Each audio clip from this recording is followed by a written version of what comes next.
में हम पढ़ने वाले हैं इलेक्ट्रिकल कैपेसिटेंस के बारे में। लास्ट क्लास में हमने देखा था इलेक्ट्रोस्टैटिक शील्डिंग क्या होता है। अब हम समझेंगे जो प्रॉपर डेफिनेशन है कैपेसिटेंस की वो। तो जब बात की जाती है कैपेसिटेंस की तो electrical capacitance of a conductor is related to its ability to store the electric charge, यानी कि किसी भी कंडक्टर की एबिलिटी कि वो कितना चार्ज। अब आप समझ के देखो कि अगर किसी कंडक्टर का कैपेसिटेंस ज्यादा है इसका मतलब है कि उसके अंदर चार्ज स्टोर करने की एबिलिटी भी ज्यादा है। ये चीज समझ गए? ओके, ये एबिलिटी डिफाइन करता है किसकी एबिलिटी? कंडक्टर की। किस चीज की एबिलिटी? चार्ज कितना स्टोर कर सके। और वो डिफाइन कौन करता है? Electrical capacitance. तो पॉइंट टू पॉइंट मैंने आपको समझा दिया। अब बारी आती है कि अगर मान लो एक कंडक्टर को आप कुछ चार्ज देते हो कुछ समय के लिए, ठीक है, तो जाहिर सी बात है उसकी पोटेंशियल को वो इंक्रीज कर देगा।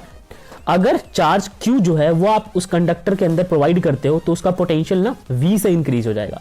तो इसका मतलब है कि जो भी आपने Q चार्ज दिया उसने उस पोटेंशियल को V से इंक्रीज कर दिया। It means that Q is directly proportional to V। ये बात समझ गए? अब चलो अगर Q डायरेक्टली प्रोपोर्शनल है V के, तो जब आप इस प्रोपोर्शनैलिटी के साइन को हटाते हो तो एक इज इक्वल टू का सिंबल तो आएगा ही, साथ में कांस्टेंट आता है जिसे हम कहते हैं C। और यही कांस्टेंट जो है वो आपका आगे जाके बनता है कैपेसिटेंस, राइट, जिसको आप पढ़ने की अभी कोशिश कर रहे हो। ठीक, तो where C is the constant of proportionality and it is called electrical capacitance. जो हम पढ़ रहे हैं ना कैपेसिटेंस, वो अपना C होता है। यहां तक बात समझ गए? चलिए अब बात करते हैं कि हम कैपेसिटी ऑफ कंडक्टर को कैसे डिफाइन करते हैं। तो बारी है capacity of conductor as the ratio of charge given to the conductor to raise its potential. अगर आप इस C की बात करो ना, जिसको आप कह रहे हो कैपेसिटेंस ऑफ कंडक्टर, तो इसको डिफाइन कैसे किया जाता है? रेशियो ऑफ चार्ज, यानी कि चार्ज और पोटेंशियल का रेशियो जो होता है वही आपका निकल के आता है इलेक्ट्रिकल कैपेसिटेंस। कि भाई आपने कितना चार्ज दिया ताकि आप उसके पोटेंशियल को रेज कर पाओ। ठीक है, यहां तक समझ गए? अब the capacity of a conductor depends neither on Q nor on V। अभी बहुत इंटरेस्टिंग है कि जो कंडक्टर की कैपेसिटी है ना, वो ना ही तो Q पे डिपेंड करती है और ना ही V पे यानी पोटेंशियल पे डिपेंड करती है। ये डिपेंड करती है कि भाई उसका शेप एंड साइज कैसा है। आप सोच के देखो, ये मान लो आपके पास कंडक्टर है, ठीक है, तो इस कंडक्टर के अंदर कितना चार्ज स्टोर होगा वो Q पे थोड़ी डिपेंड करता है। ठीक है, अब मान लो कि Q तो आप ज्यादा देने की कोशिश कर रहे हो बट इसकी एबिलिटी नहीं है इतने चार्ज स्टोर कराने की, तो थोड़ी इसका पोटेंशियल राइज करेगा। ठीक, या फिर इसका पोटेंशियल कितना राइज हो रहा है ये इस पे डिपेंड थोड़ी करेगा कि आप Q कितना दे रहे हो। ये तो इस पे डिपेंड करेगा कि भाई ये होल्ड कितना कर सकता है। जितना ज्यादा होल्ड करेगा उतना ही ज्यादा फिर इसका चार्ज और पोटेंशियल दोनों ही इंक्रीज करेगा। ठीक है, यहां तक समझ में आ गया? आगे बढ़ते हैं। Further the capacity of conductor does not depend upon the nature of material of the conductor. तो यहां से मतलब यही समझ में आता है कि केवल और केवल शेप एंड साइज पे डिपेंड करता है कि भाई उसके अंदर जो कैपेसिटी है वो ज़्यादा होगा या कम होगा। ना तो इस पे डिपेंड करेगा कि भाई आपने Q कितना प्रोवाइड किया, ना ही इस पे डिपेंड करेगा कि आपने V यानी कि आपका जो पोटेंशियल है वो कितना इंक्रीज हुआ, और ना ही इस पे डिपेंड करेगा कि कितने अच्छे नेचर का आपने मटेरियल इस्तेमाल किया जिससे आपने अपने कैपेसिटर को बनाया। ये सब और सब सिर्फ और सिर्फ डिपेंड करते हैं साइज क्या है। साइज ज़्यादा, भाई वो ज़्यादा कैपेसिटी वाला कैपेसिटर हो जाएगा। यहां तक समझ गए? However, the capacity depend on the nature of medium। यानी कि अगर हम बात करें कि फिर कौन कौन से फैक्टर होते हैं जिस पे डिपेंड करता है, तो एक फैक्टर तो हो गया भाई शेप एंड साइज, ठीक है, SNS लिख देता हूं, और दूसरा फैक्टर हो जाता है कि मीडियम का नेचर कैसा है। अगेन रिपीट कर रहा हूं, मटेरियल का नहीं, मीडियम का नेचर कैसा है।